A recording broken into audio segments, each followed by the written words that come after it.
Oh hey, look at that, another Valentine's Day, and you don't know what to do with your life, do ya? Well, the Valentine's Day season does bring a lot of new movies to theaters, hoping to be that one big cash grab that everybody watches on Valentine's Day. So out of everything that came out, what should you be watching? That's what we're here to find out. Let's get in. It's Deadpool. You should have been seeing Deadpool. If you haven't, you already screwed up. But since most of the theaters are sold out of tickets for Deadpool on Valentine's Day, here are some other stinkers that you could look at. Oh boy, are we starting out strong. 50 Shades of Black is a parody of 50 Shades of Grey. And I put the words parody in super large and bolded quotations here. It is a Marlon Wayans production, not a Wayans Brothers production.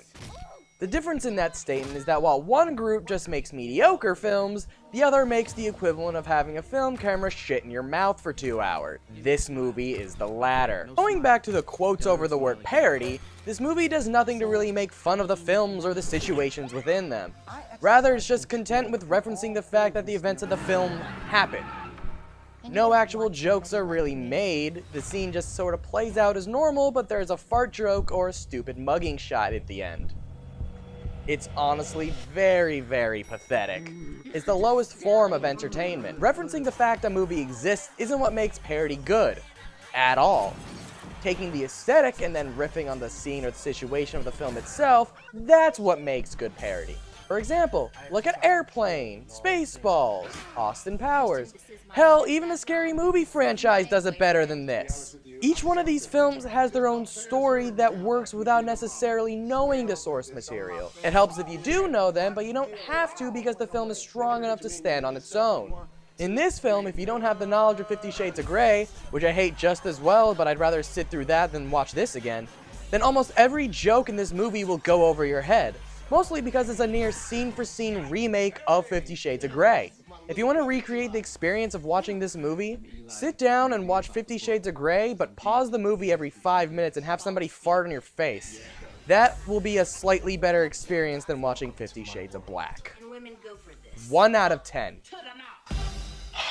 Okay, well, what are we supposed to do then? You need to find Jesus. That's what you can do. I probably should have reviewed The Boy next, considering every Valentine's Day gets a horror film in order to get people scared in the theater and cuddle up.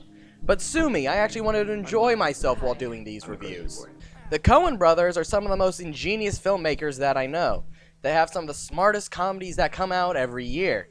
They throw away convention when it comes to their films and make something smart, unorthodox, and just a fantastic tribute to the nature of cinema. Rather than paying tribute to a whole genre like No Country for Old Men or True Grit, Hail Caesar more pays homage to the art of filmmaking itself. It makes a lot of hilarious commentary on the state of Hollywood back in the day, and just all of the jokes stick. It's hilarious, it's subtle, and it's quick all in the way that only Ethan and Joel Coen know how to do. However, I will say one thing. I personally don't think that this is the strongest Coen brothers film. What I love about most of the other films is how strong their narrative is. Their narratives are what holds the films together, with all the jokes flowing naturally through the situations and the story. This is more the aesthetic of old Hollywood full of quick-witted jokes. The story itself sort of plays out like an episode of Entourage. We're rich and white, so we get into crazy problems, and then we get out of them by being rich and white.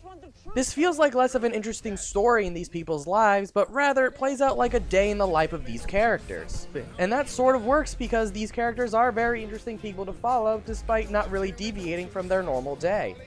It's a fun movie that I would recommend checking out if you like the Coen brothers already, and it will keep your attention the whole time.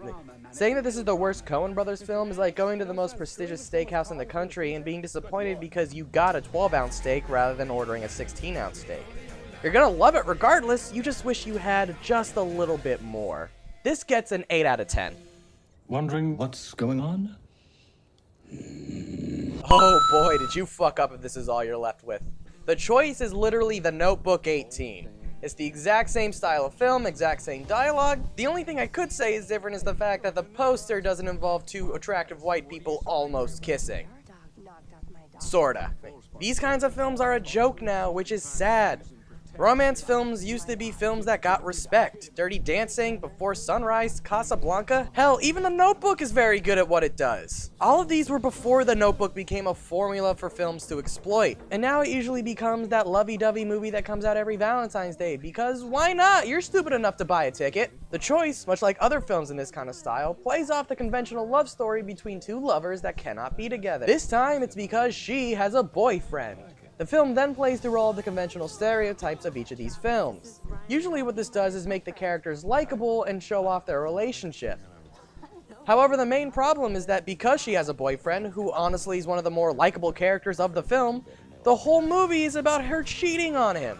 So while the film wants you to seem like she's making the right choice, she literally isn't. She's literally just an unlikable character, and I sympathize more with the character who is off-screen for a majority of the movie.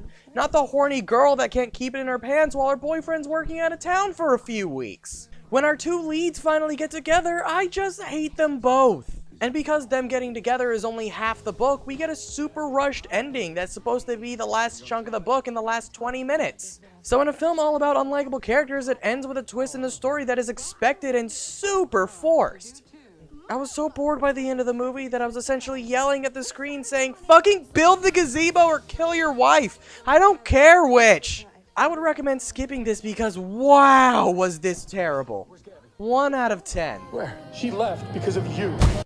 Well, it looks like you guys not in relationships also have a film directed at you this time around. How to Be Single is a part of this new wave of romantic comedies attempting to subvert the usual genre conventions in order to have a critique on the genre and the different themes and messages these films have. This sort of does a good job at it, but its problem is that it doesn't focus on our main character's journey. Instead, it takes full sidesteps into other characters that have nothing to do with the overall narrative. While they do carry the theme of the film, it doesn't feel connected because the characters themselves don't really interact sometimes. Dakota Johnson, for all intents and purposes, is our main character. Alison Brie does not share any screen time with Dakota Johnson, the main character of the film. Just makes all of her scenes seem like filler. And with how extreme her character is, it's almost like she was written for an entirely different film altogether. And honestly, that's a problem for many of the characters in this movie. Dakota Johnson and Leslie Mann's characters are pretty down to earth.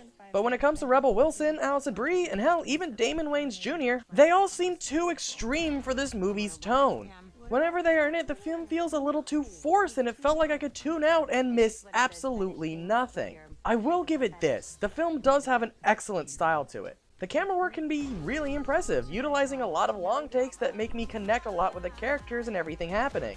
If the film focused more on these kind of moments and touched up the writing and focused the story a bit more, I feel like this would have been a pretty excellent film. I would recommend it to a few people, but there are other films that do this style so much better. It isn't the worst thing on the list, I would say watch it with an open mind. This gets a 4 out of 10. No! Emoji!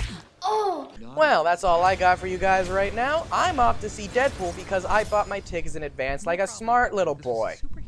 But out of curiosity, what did you guys think of the films I reviewed today? Did you agree with me? Did you not agree with me? Tell me why down below. And I will see you guys next time.